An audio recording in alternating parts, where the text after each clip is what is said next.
I don't love this line. I don't like this line either. So the line that we figured out last stream, we use Flamethrower, which we cannot get back. We have to scale our speed stat or use a rare candy on Noivern. We have to teach Fire Blast to Flygon, which means we get rid of Draco Meteor. And we have to level up Torkoal. So that's not good, because Torkoal needs to stay at a low level, and using Flamethrower and a scale is really, it's rough. There's some really big costs. I mean, we do have better Draco Meteor users now with Hydreigon. Like, that's probably our Draco Meteor machine instead of Noivern or instead of Flygon, but... And I mean, I guess scaling speed on Noivern it will help in the gym, right? Because what's our Noivern speed right now? What level is Torkoal currently? I think it's 77. Yeah, it's level 77 right now, so it's already kind of too higher than we would like. We want our weaklings low leveled. This fight is so hard though. You know what, chat? Let's do some research. What did Flygon HG and Pichal use? They have the most easily accessible runs. Pichal had Ludwig under the table. I mean, yeah, but like I don't think that gave him some strategy. I just think that helped him to feel good, right? Maybe distract him a little bit, honestly. Let's see what he does here. All right. How on earth? Oh, I was like, how on earth does Leaf Blade do that much damage? It's because we're in grassy terrain. But yeah, this never crits. This never crit kills. Of course, this is on Mega Pidgeot. So unless we want the safe switch in by sacking, we would need to bring in regular Pidgeot. Does he risk a crit here? Leaf Blade and Night Slash never kills. So this fight's not super fun. We're sacking Dreadnought. He sacked Dreadnought? We are using up a Heart Scale. So can somebody change the Heart Scale command? RIP Heart Scale. We lose one here. Okay. He uses one Heart Scale here. His team is really similar to mine. I have 4 of these Pokemon, actually. Hold on. I do have a Golisopod, a Dreadnought, a Hydreigon, and a Flygon. I do have that. If there's some crossover here, we might be able to make it work. We could copy his homework. Got here already, did you? We underestimated you. But this is it. I'm a cut above the grunts you've seen. Deep cut for you Disney Channel kids. Like 2 hours, 37 minutes of cooking. Okay, for Flygon HG, that's like... Me. That's like 3 weeks of cooking for me. All right. So... All right, Matt. Just set up... Hey, you got Blastoise? No. Stealth Rock, Stealth Rock, Stealth Rock, Stealth Rock. Please Stealth Rock. Please Stealth Rock. Please Stealth Rock. Please Stealth Rock. Yes, Stealth Rock, thank you. Okay, so first turn, he immediately risks everything. Okay. That's a rapid spin. here. Just be a bro and don't get crit. Just don't... He's risking a crit, okay. So there's a bug in this game. Is he risking a crit on 2 different hits? Our gems only affect the first damage. So this one will do marginally less. Yeah, that triggers our emergency exit, which gets us a safe switch to Melon Pan. Strong Jaw making this a 1. Oh, he has a Strong Jaw 1. I don't think I have a Strong Jaw. I do have Strong Jaw. I don't have Jaw Lock, though, so that'd be a hard scale. Dang. Okay, he just sacks the Dracovish. And then, yeah, I'm pretty sure Was I planning on using this? I can't remember. Doing anything is we're going to set up a Tailwind. Let's go! Let's go! Did he just risk a Sacred Sword? Just show me Sacred Sword. Yes! Oh my god. I don't think we're gaining any... Let's go! I don't think we're getting any strategy ideas from this chat. I'm just gonna be honest. Before I get too cocky. You just kill with first impression here? And, oh, bug gem first impression. We could have, instead of wasting the bug gem here, is I probably could have done silver powder and I don't know how many risks that was, but it was far too many, man. If I didn't miss anything, I think we're gonna be okay. And yeah, we're gonna sack 3 Pokemon here, and it's gonna cost us our Tailwind TM as well. Tailwind in 3 Pokemon? Okay. Is this Citrus? This is guaranteed to Earthquake. Mm-hmm. Sticky Web seems so good, man. God, it's just permanent. Sticky Web is just permanent Tailwind for like a bunch of fights. Oh man. Because we soaked. I thought swapping increased the power of Fishious Rend still. I guess it does get boosted after all. Yeah, okay. If that crit, his freaking guy died. It's a 1 in 16 chance that that Pokemon just died. Anyway, we're gonna kill a Draco Meteor here. He lived it. The literal only thing I can do is sack a Pokemon, in this case Seismitoad. I need to hope that he Dragon Darts here because he needs to use up the Dragon Gem before Aurora's comes in. Uh-oh! That's bad, but it's probably okay. That's worst case scenario. He barely didn't proc Citrus. I think it's fine. I think he still has to Dragon Darts this turn. Does he? Seismitoad, you were pretty amazing. Does he have to Dragon Darts? See you in the big box 14, my friend. My best strat is that I hope it uses this move. Yeah, that's... Like, what the hell? Boris, because the Dragon Gem is gone, we should be safe unless he crits. Yeah, I think he just had to take sacks here, right? If Dragon Darts rolls. We couldn't have gone Citrus because we need a little bit of damage boost to kill this. Yeah, probably sacking Aurora, Seismitoad, and someone else. I'm never going Ice Room again. Okay, and now... Did bro forget about Beast Boost? After webs. What is he sacking? His Xatu? Wait, did he teach this Tailwind and then sacrifice it? and we can sack and Tailwind. I don't think there's the fiction chance of this surviving a Sacred Sword roll here, I think, with Beast Boost. He just got rid of his Dude, Tailwind. it's so unlikely. If it happens, we lose the run. Wait, if what happens, Boost. you... Oh, dude, it can happen. It's so unlikely. Did he if it happens, a Sacred Sword roll here, I think, with Beast Boost. Oh, he forgot about Beast Boost? Oh, dude, it can happen. It's so unlikely. If it happens, we lose the run.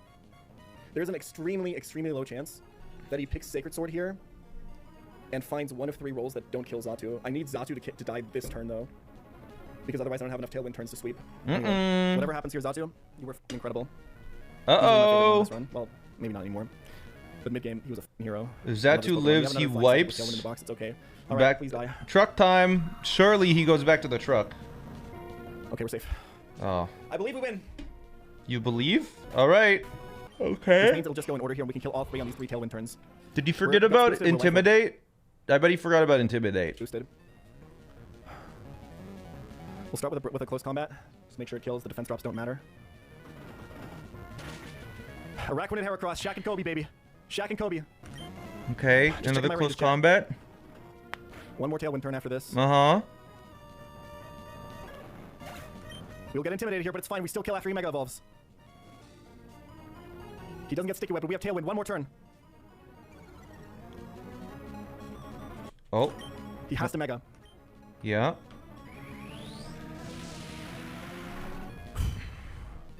GG's. GG. What? Why? No, why did I be wrong?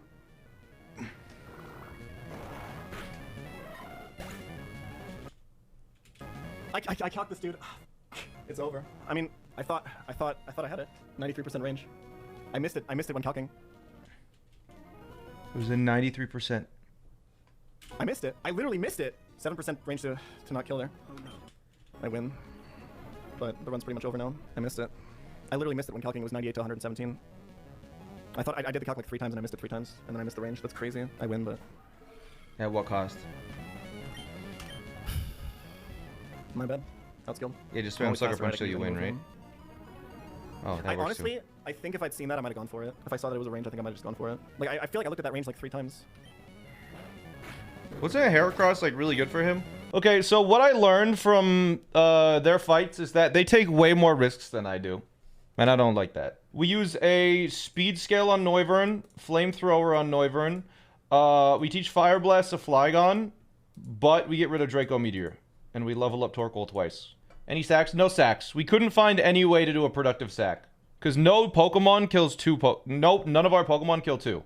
Noivern speed scale basically guarantees we outspeed everything. A speed scale, and a potentially another candy. No, I don't need a candy because of the level cap. The level cap goes up, so I can just, I'll be a higher level than Preston. This is in the upper end of mat fights as far as conserving resources goes. What do you mean the upper end? Like, the upper end is in you're using a lot of resources? Or you're spending less than you would to expect on the average mat, so it's good. Okay. We have 1, 2, 3, 4, 5, 6 rare candies right now, and then 2 rare candies that we're going to pick up, and that's it. 8 rare candies for the whole game. And we currently have 4 heart scales, and we'll get 1, 2, 3, 4, 5. I think we have 22 total. 1, 2, 3, 4, 5, 6, 7, 8, 9, 10, 11, 12, 13, 14, 15, 16, 17, 18. Yeah, 22 heart scales.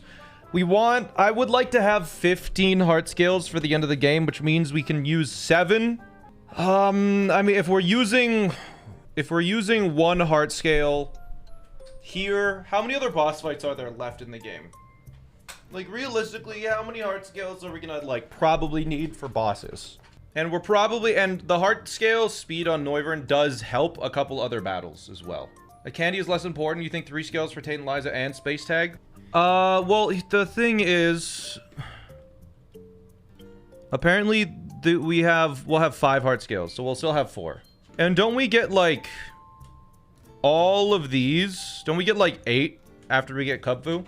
You know what, chat? I think we might have to candy it. I think we might have to candy to make the rolls better. Because then it doesn't need to low roll. Because a Vicious Rend crit will deal 113. For the defense and HP boost, yeah. Vicious Rend crit is 113, and then Scald is 64. The Flygon line is safe since Greninja can be sacked, but... this is the expensive line, yes. We need to Flamethrower Noivern, Teach Candy to give Candy a Noivern and Fire Blast on Flygon. It's not a big risk, but it doesn't feel good because we're using so many resources, but I think we have to. What's the chance? I didn't calculate the chance, but it needs to get 4 or 5 crits.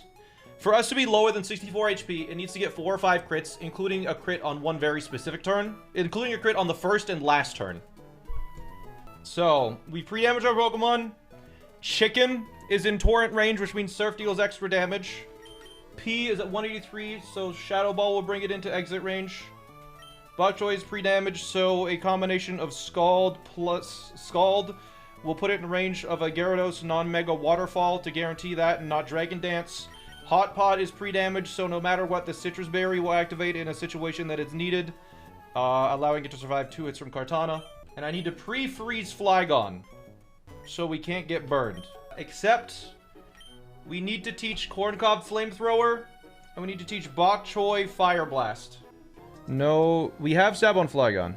So, unfortunately, we're wasting the Flamethrower TM because Corncob can learn Flamethrower and not Fire Blast for some godforsaken reason. Bok Choy wants to learn Fire Blast. It already knows 4 moves. The move be deleted and replaced with Fire Blast.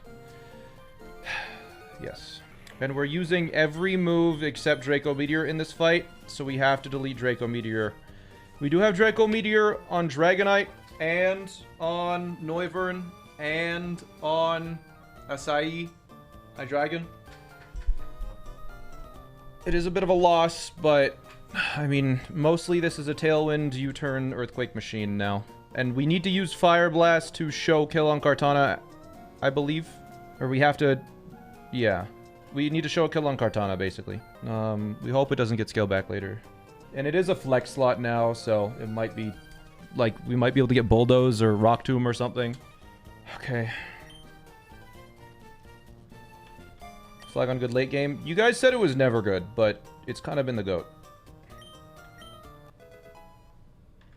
Alright. Alright. We're gonna use our TM for Flamethrower.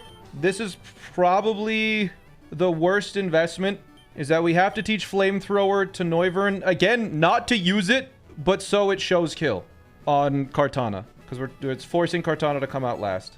Because if it comes out too early, the Pokemon that kills it cannot bait any reliable moves from the next Pokemon, so it has to come in last. So Corncob wants to learn Flamethrower. We're going to delete Hurricane, because that is our flex slot. Hurricane is a tutor move. We can relearn it whenever we want.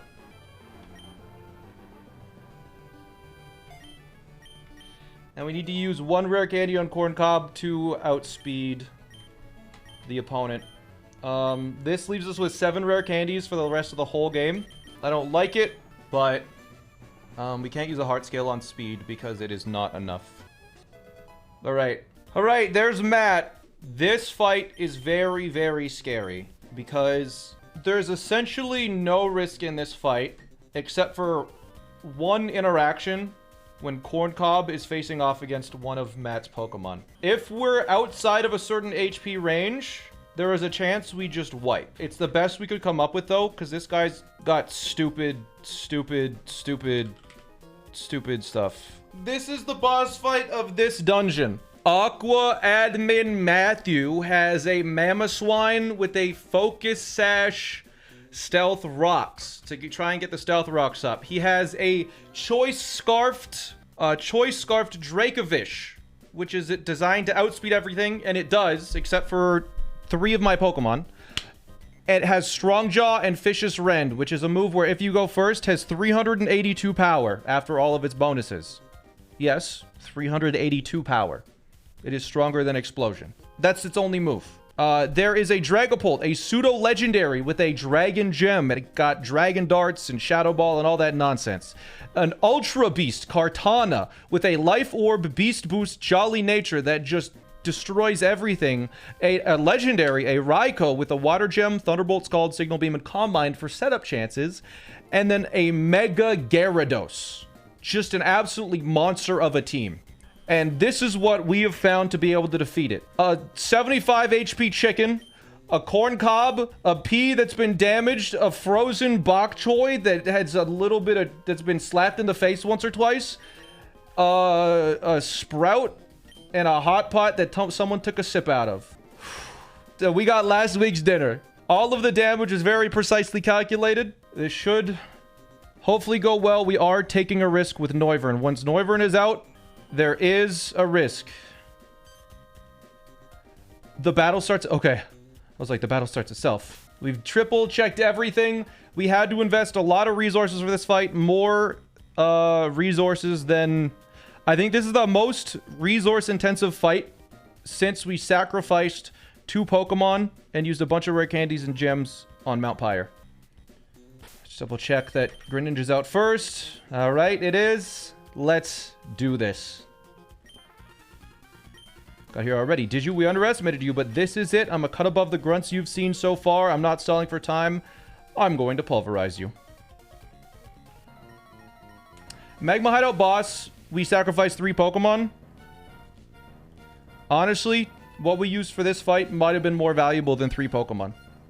Because the Pokemon we sacrificed were not particularly good. Although, Executor was kind of the GOAT. He was kind of sick. There's Matt. Mamoswine comes out. Chicken has been pre-damaged. So, it can one-shot this Mamoswine with Surf. Because I'm jolly and I have a minus attack nature. Like, what the heck, man? Or minus special attack nature. The thing is, it does have a focus sash, so we need to hit it first. Which Fling will do, because it has a King's Rock, and it guaranteed always flinches with a Fling, which will break the focus sash. So we hit the Fling's Rock. This stops Stealth Rocks, which would have ruined the whole fight. And now Surf will kill. At 75 HP. Ice Shard, we live even if this crits.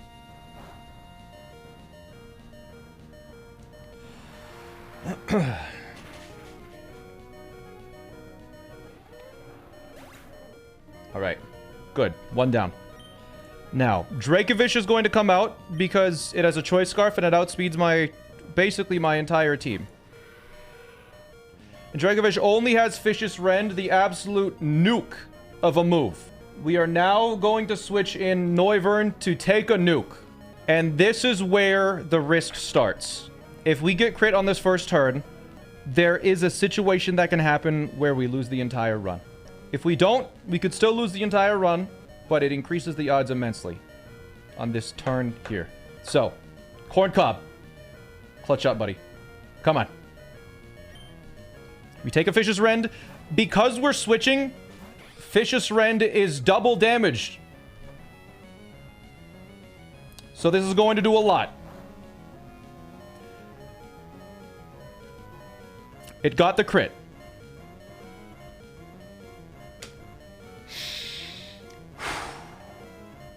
This could be very bad.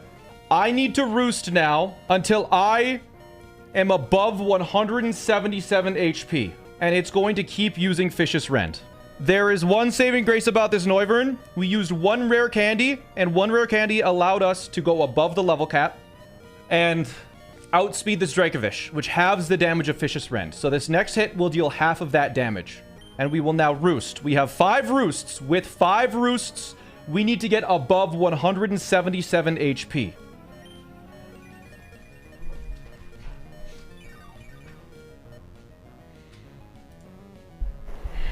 No crit, please.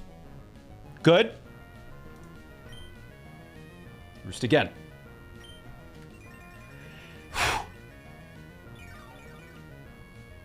Okay.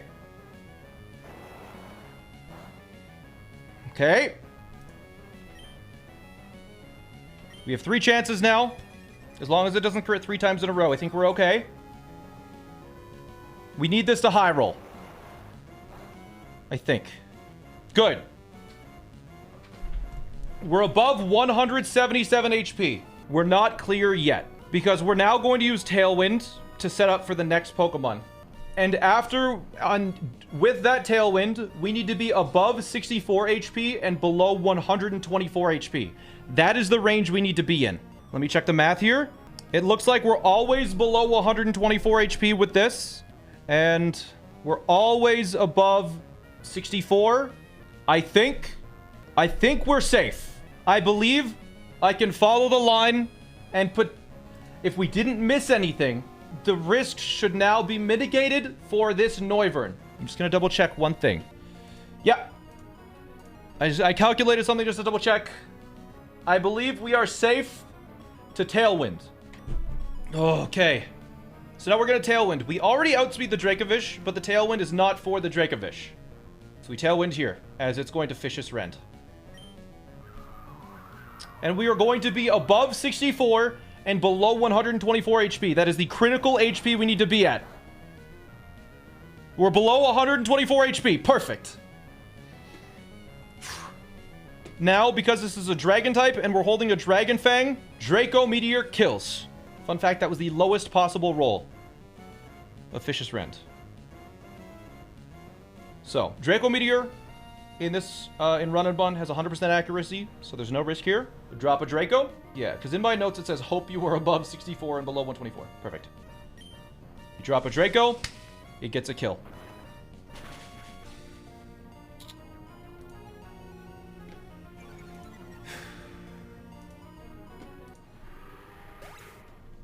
Now, Dragapult will be coming in.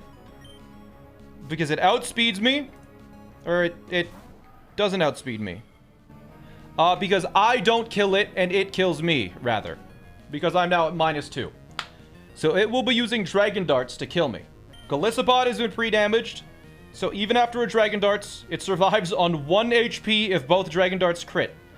It's going to get hit with a Dragon Gem Dragon Darts from a Dragapult.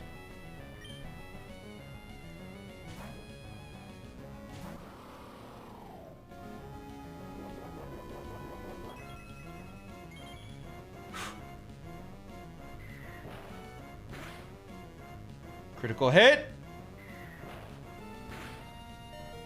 Okay. There's emergency exit. We calculated that. We guaranteed lived on at least one. And so now, Corncob is able to come back in without a -2 special attack and is able to one-shot Dragapult. And it outspeeds because of Tailwind. That is why we set up Tailwind, is so Corncob can kill the Dragapult on this turn.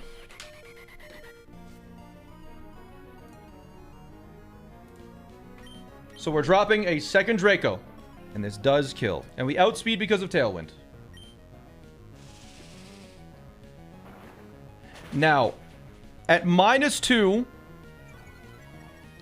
special attack, Kartana cannot come in.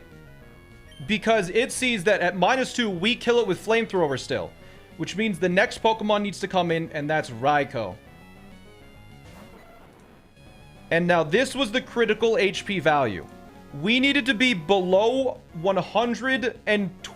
We needed to be at below 124 HP, because Raikou sees to kill with Thunderbolt 100% of the time now.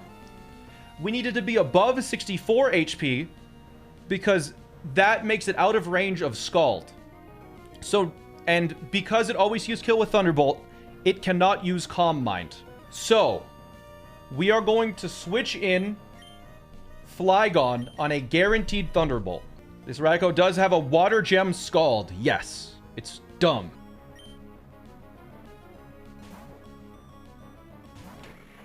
So here's Thunderbolt.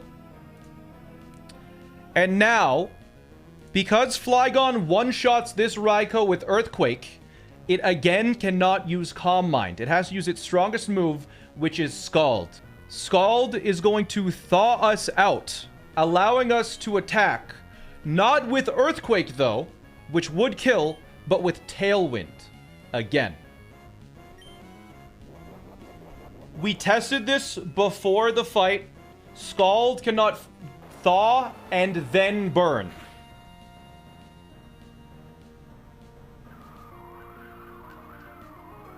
So that is why we did that. That is why we were frozen. It's so we didn't get burned, because to kill this Raikou, we have to hold the soft sand. But now, Tailwind is up, which allows us to Earthquake the Raikou, killing it in a single hit. And I outspeed now, because of Tailwind.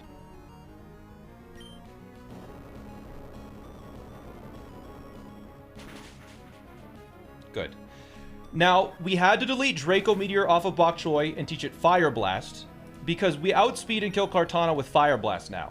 Which means the only Pokemon that can come in is the last Pokemon that's left, Gyarados.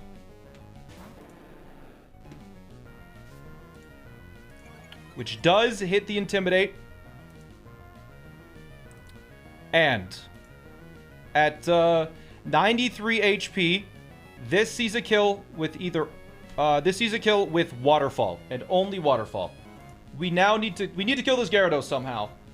The problem is none of my Pokemon kill Mega Gyarados in one hit. None of them. The closest we got, or none of them could get in safely on this Gyarados and kill it in one hit. The closest we got was a 43% chance for Torterra to kill it, which means we need to two-shot this Gyarados. The only way we figured out how to two-shot this Gyarados is by U-turning, dealing a little bit of chip. As it Mega Evolves, which means U-turn is super effective, because it loses its Flying type and gains its Dark type.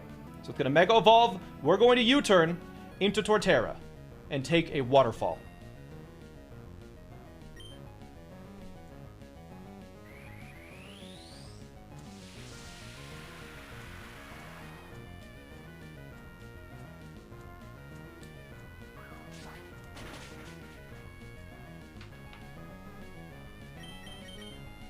And now Torterra switches in, and Torterra has Shell Armor, which protects it from critical hits most of the time. But Gyarados has Mold Breaker, so it can crit this Waterfall. It didn't, but we did calculate that even with a Waterfall crit and a U-turn low roll, Woodhammer Recoil left us with 1 HP. And we outspeed because of Tailwind, so we can kill it with Woodhammer on this turn.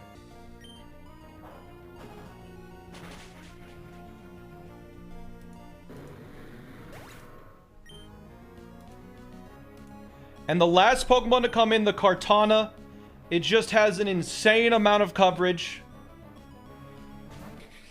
Only Kartana is left with its Beast Boost, with its Life Orb.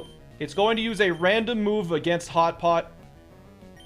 Mold Breaker is able to crit through Shell Armor. Yes, it is. Hot Pot comes in, takes random move, Sacred Sword. That's actually the strongest move Kartana could use. We pre-damaged Hot Pot in case of a low roll, so we guaranteed activate the Citrus Berry, because it can deal anywhere from 44 to 52%. The Citrus Berry is activated, which means we guaranteed live another Sacred Sword. And because this thing is frail as a piece of paper, Heat Wave kills in one hit every time.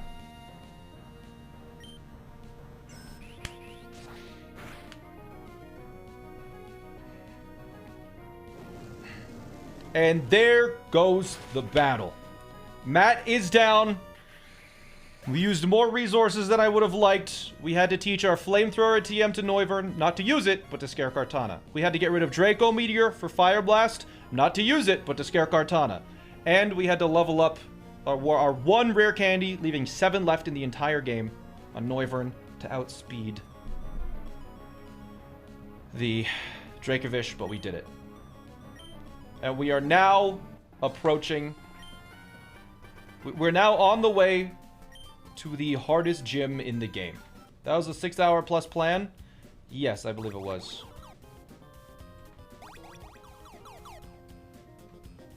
There's a Mega Stone in here?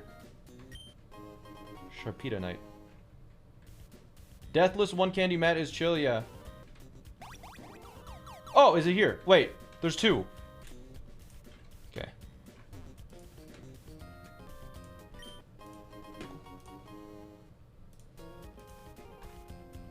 We are now free of Aqua Hideout. This was worse than the Magma Hideout. Yeah, I know, right? So chat, we now have some options because I believe we have some encounters, right? Because we have 124 and we have Moss Deep City. But do we catch this? Do we catch anything on Route 124, or are we going to start saving for roamers? Because I think the only thing we should probably just try and get Shoal Cave, you guys said, right? And go for the... I can't remember which room you said. I think you guys said the entrance is the best one, right? for the high sneezer chance or something. Other runes is the best. Oh yeah, Sneasler, Sliggoo. You guys said Impidimp is great. So we got a 10% chance for that. Gudra's decent. Sliggoo's decent, you guys said. The Avalugs are bricks. Audino and Avalug, so 30%. Sorry, 40%. It's a coin flip. Is it worth duping Avalug? It's essentially a coin flip for Avalug in 125. And then that would give us a... That would bring it from a 2/9 to a 2/7 chance. Why shouldn't we get an encounter in 125? Because roaming legendaries... You want to get a good roaming legendary, but every time you encounter a roaming legendary... Because at the very end of the game, before the Elite Four, the legendaries roam around the world, apparently. And every time you encounter one, it's different, or it re-rolls it. And we want to... And we only get one of these because you have to use a Master Ball on them, I think. Right? Is that correct? Oh, you get 2 Master Balls. Okay, so you can get 2 of them, but they're programmed so you have to use the Master Balls. You could technically get a Quick Ball. What are the odds? A 1% chance of getting it in a Quick Ball? That's fiction. But they run after turn 1, so you basically have to Master Ball. Yeah. I think, how about this, chat? We encounter nothing until we get stuck on a fight, and then we look and see if any of the routes help. If we get stuck on a fight or find we're using a lot of resources on a fight, we go and see if any of the routes and encounters will help.